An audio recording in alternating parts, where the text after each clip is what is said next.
세월의 강을 건너온 당신이여, 잠시 멈춰서서 돌아보십시오. 지금껏 당신의 입에서 가장 자주 흘러나왔던 말은 무엇이었습니까? 불평이었습니까? 원망이었습니까? 아니면 다른 무엇이었습니까? 조선시대 실학의 거장 다산 정약용. 그는 18년이라는 긴 유배 생활 속에서도 절망하지 않고 오히려 찬란한 학문의 꽃을 피웠습니다. 그 비결이 무엇이었을까요? 바로 한 가지 말버릇이었습니다. 오늘 우리는 함께 걸어가겠습니다. 말년에 진정한 복을 부르는 그 의외의 말버릇, 그 깊은 지혜의 세계로 말입니다. 다산 정약용은 자식들에게 보낸 편지에서 이렇게 조언했습니다. 마음속으로 남의 은혜를 받고자 하는 생각을 버린다면 저절로 마음이 편안하고 기분이 화평스러워져. 하늘을 원망하거나 사람을 원망하는 그런 병통은 사라질 것이다. 이 깊은 지혜 속에서 우리는 진정한 복의 씨앗을 발견할 수 있습니다. 인생의 말년에 찾아오는 진정한 복은 화려한 외적 조건에서 나오는 것이 아닙니다. 그것은 바로 당신의 입에서 흘러나오는 한마디 말에서 시작됩니다. 그 말이 무엇인지 아십니까? 바로 고마워라는 말입니다. 어찌 보면 너무도 단순한 말 같지 않습니까? 하지만 이 단순함 속에 우주의 이치가 담겨 있습니다. 부처님께서도 법구경에서 말씀하셨습니다. 마음은 모든 법의 근본이다. 마음이 주인이 되어 모든 것을 지배한다. 감사하는 마음이야말로 모든 복의 근원입니다. 젊은 시절 당신은 모든 것을 당연하게 여겼을 것입니다. 아침에 눈을 뜨는 것도, 밥을 먹는 것도, 가족과 함께 있는 것도 모두 당연한 일이라 생각했습니다. 하지만 세월이 흘러 머리가 희끗해지고 등이 굽어가며 비로소 깨닫게 됩니다. 이 세상에 당연한 것은 아무것도 없다는 진리를. 정약용은 강진과 흑산도에서 18년이라는 긴 유배 생활을 했습니다. 죄인의 신분으로 가족과 떨어져 학문의 길도 막힌 채 그야말로 절망적인 상황이었습니다. 하지만 그는 절망하지 않았습니다. 한 줄기 햇빛에도, 차가운 물 한 모금에도, 편지 한 통에도 감사했습니다. 그 감사가 그를 지켰습니다. 그 감사가 그를 성장시켰습니다. 그 감사가 마침내 목민심서, 경세유표 같은 위대한 저술들을 탄생시켰습니다. 그가 둘째 아들 학귀에게 보낸 편지를 보십시오. 세상을 살아가는 사람은 한때의 재해를 당했다고 했어. 청운의 뜻을 꺾어서는 안 된다. 한의 가슴 속에는 항상 가을매가 하늘로 치솟아 오르는 듯한 기상을 품고서 천지를 조그맣게 보고 우주도 가볍게 손으로 요리할 수 있다는 생각을 지녀야 옳다. 절망 속에서도 희망을 노래하는 이 힘, 그것이 바로 감사하는 마음에서 나옵니다. 부처님께서도 이렇게 말씀하셨습니다. 지나간 일을 슬퍼하거나 미래의 일을 바라지 말라. 오직 현재에 충실해야 진정한 아름다움이 빛난다. 지금 이 순간 당신이 숨 쉬고 있다는 것, 이것만으로도 충분히 감사할 이유입니다. 정약용이 강조했듯이 천하의 일이란 한 사람이 다 할 수 없다. 우리는 모두 서로 도움을 주고받으며 살아갑니다. 이 당연한 진리를 인정하고 감사할 때 우리는 비로소 진정한 공동체의 일원이 됩니다. 감사하는 마음은 마법과 같습니다. 같은 상황이라도 감사하는 사람의 눈에는 축복으로 보이고 불평하는 사람의 눈에는 저주로 보입니다. 비가 오면 농부는 감사하고 나들이객은 불평합니다. 같은 비이지만 보는 이의 마음에 따라 복이 되기도 하고 화가 되기도 합니다. 주역개사전에는 이런 말이 있습니다. 말이란 몸속에서 나오는 것이다. 말에 예의가 있으면 공손한 것이다. 당신이 내뱉는 말은 당신의 마음가짐을 그대로 드러냅니다. 법구경에서도 말씀하셨습니다. 마음속에서 선한 생각을 하고 그대로 행동하면 선한 결과는 그림자가 형체를 따르듯 따라온다. 이제 당신도 알았을 것입니다. 복은 멀리 있지 않습니다. 바로 당신의 입술 끝에 있습니다. 네 번째 가르침, 하루를 감사로 시작하십시오. 고마워라는 말을 자주 하십시오. 아침에 눈을 뜨면 하루를 시작할 수 있어서 고마워라고 말하십시오. 밥을 먹을 때 이 음식을 먹을 수 있어서 고마워라고 말하십시오. 가족을 볼 때 함께 있어서 고마워라고 말하십시오. 처음에는 어색할 것입니다. 지금까지 당연하게 여겼던 것들에 감사한다는 것이 익숙하지 않을 것입니다. 하지만 꾸준히 실천하십시오. 물방울이 바위를 뚫듯 작은 감사의 말들이 쌓여 당신의 인생을 바꿔 놓을 것입니다. 동양 철학에서는 말합니다. 말이 씨가 된다고. 당신이 감사의 말을 뿌리면 감사의 열매를 거두게 됩니다. 불평의 말을 뿌리면 불평의 열매를 거두게 됩니다. 어떤 씨앗을 뿌릴 것인가는 오직 당신의 선택입니다. 노자는 말했습니다. 참된 말은 아름답지 않고 아름다운 말은 참되지 못하다. 감사의 말은 화려하지 않습니다. 꾸밈이 없습니다. 하지만 그 진실함이야말로 하늘을 감동시키고 사람을 움직이는 힘입니다. 감사하는 사람 주위에는 사람들이 모여듭니다. 누구나 인정받고 싶어 하고 자신의 작은 노력이라도 알아주는 사람을 찾습니다. 당신이 진심으로 고마워라고 말할 때 그 말은 상대방의 마음에 따뜻한 불씨를 지펴줍니다. 자녀에게도 고마워라고 말하십시오. 부모이니까 당연히 해야 한다는 생각을 버리고 이렇게 효심을 보여줘서 고마워라고 말하십시오. 며느리에게도 사위에게도 감사의 말을 건네십시오. 당신의 감사가 그들의 마음을 움직일 것입니다. 이웃에게도 마찬가지입니다. 작은 도움이라도 받으면 진심으로 고마워하십시오.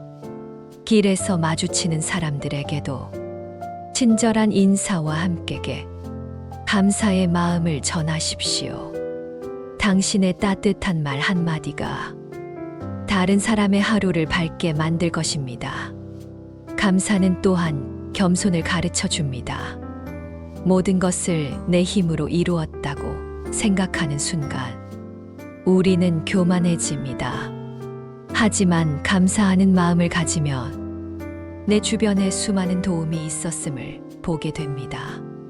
부모님의 양육, 스승의 가르침, 친구들의 격려, 심지어 길가의 나무 그늘까지도 모두 나를 위한 축복임을 깨닫게 됩니다. 겸손한 사람에게는 더 많은 것이 주어집니다. 이것이 하늘의 이치입니다. 빈 그릇에만 물을 담을 수 있듯 겸손한 마음에만 새로운 지혜와 복이 담길 수 있습니다. 정약용은 유배지에서도 희망을 잃지 않았습니다. 그가 말했습니다. 마음이 흔들렸다면 한 걸음 물러서 자신을 바라보라. 그것만으로 어지러움이 잦아질 것이다. 감사하는 마음으로 자신을 돌아볼 때 우리는 비로소 평화를 얻습니다. 감사의 말버릇은 당신의 건강도 지켜줍니다. 원망과 불평은 독과 같아서 몸과 마음을 병들게 합니다. 하지만 감사의 마음은 약과 같아서 몸과 마음을 치유해 줍니다. 부처님께서도 법구경에서 말씀하셨습니다. 건강은 최상의 이익이다. 만족은 최상의 재산이다. 신뢰는 최상의 인연이다. 그러나 마음의 평화보다 더 큰 행복은 없다. 밤에 잠자리에 들기 전에도 감사의 시간을 가지십시오. 하루 동안 있었던 일들을 돌아보며 감사할 일들을 찾아보십시오. 아무리 힘든 하루였더라도 감사할 일 한 가지는 반드시 있을 것입니다. 무사히 하루를 마칠 수 있다는 것만으로도 충분한 감사의 이유가 됩니다. 감사의 말버릇이 몸에 배면 당신의 표정이 달라집니다. 눈가에 미소가 머물고 말투가 부드러워집니다. 사람들이 당신과 함께 있을 때 편안함을 느낍니다. 이것이야말로 말년에 누릴 수 있는 가장 큰 복이 아닙니까? 어떤 이는 말할 것입니다. 그동안 고생만 했는데 무엇을 감사하라는 말인가? 하지만 그 고생 또한 당신을 단련시켜 준 스승이었습니다. 그 어려움들이 없었다면 지금의 지혜롭고 강인한 당신도 없었을 것입니다.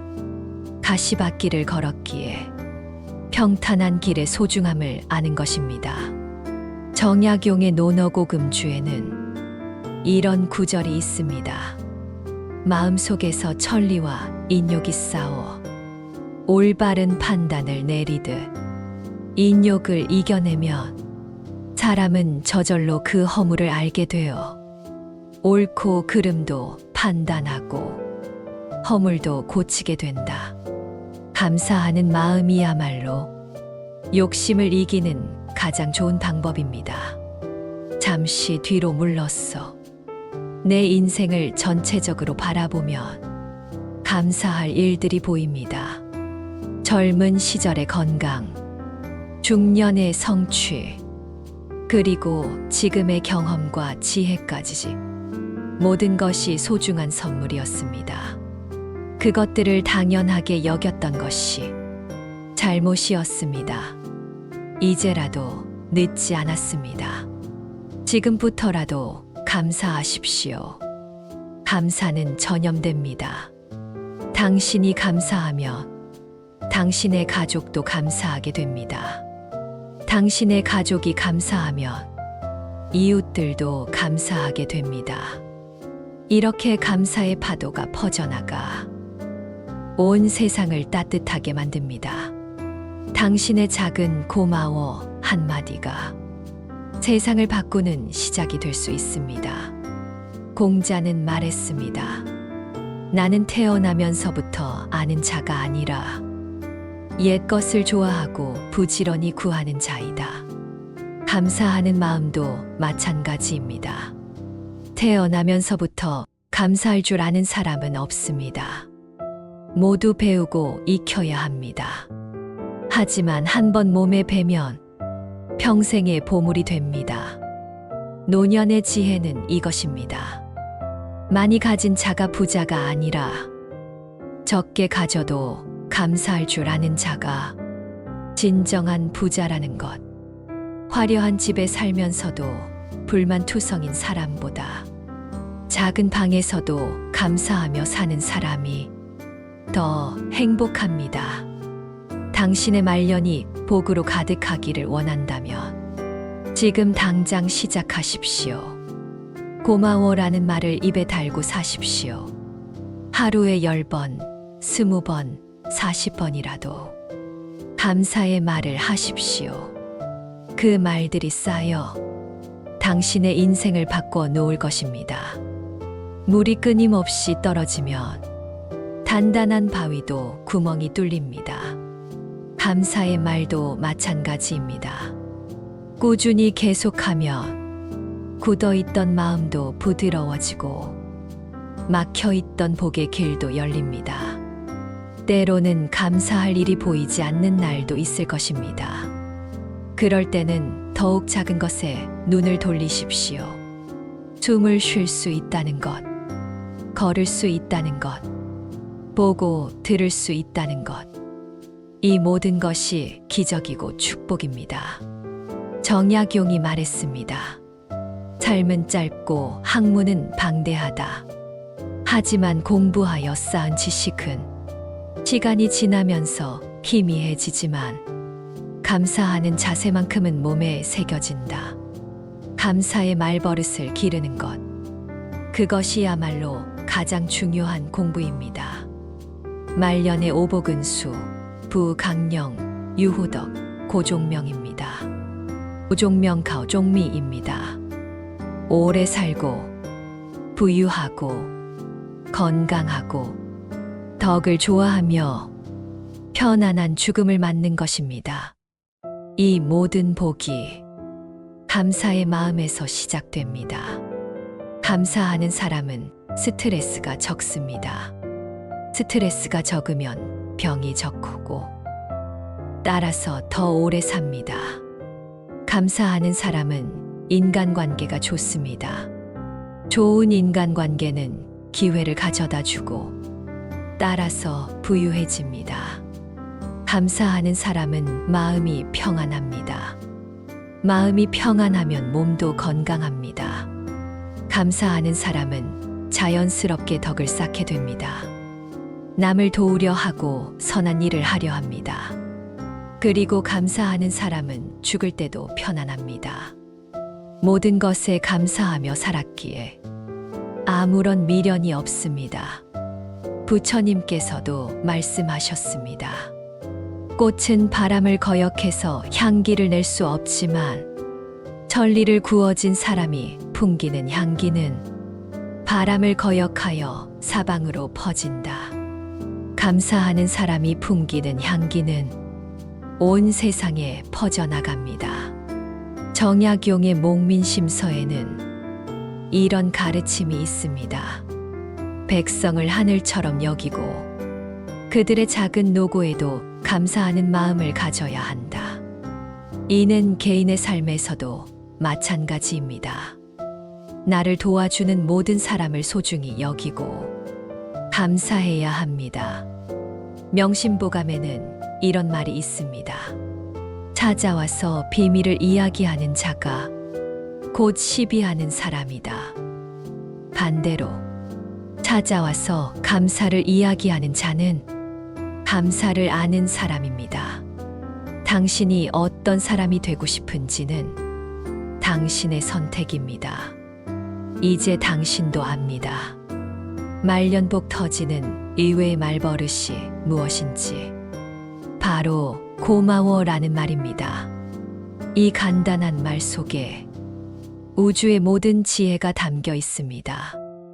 이 말을 자주 하는 사람에게는 복이 따를 수밖에 없습니다. 다산 정약용의 가르침을 마음에 새기고 오늘부터 당장 실천하십시오. 고마워라는 말을 입에 달고 사십시오. 그리하면 당신의 말년은 진정한 복으로 가득할 것입니다. 부처님의 말씀처럼 과거에 매달리지 말고 미래를 원망하지도 말라. 오직 현재에 충실하라. 지금 이 순간 고마워라고 말하십시오. 그것이 행복으로 가는 첫걸음입니다. 당신의 남은 인생이 감사와 복으로 가득 차기를 진심으로 기원합니다. 구독과 좋아요로 지혜로운 삶 함께 하세요.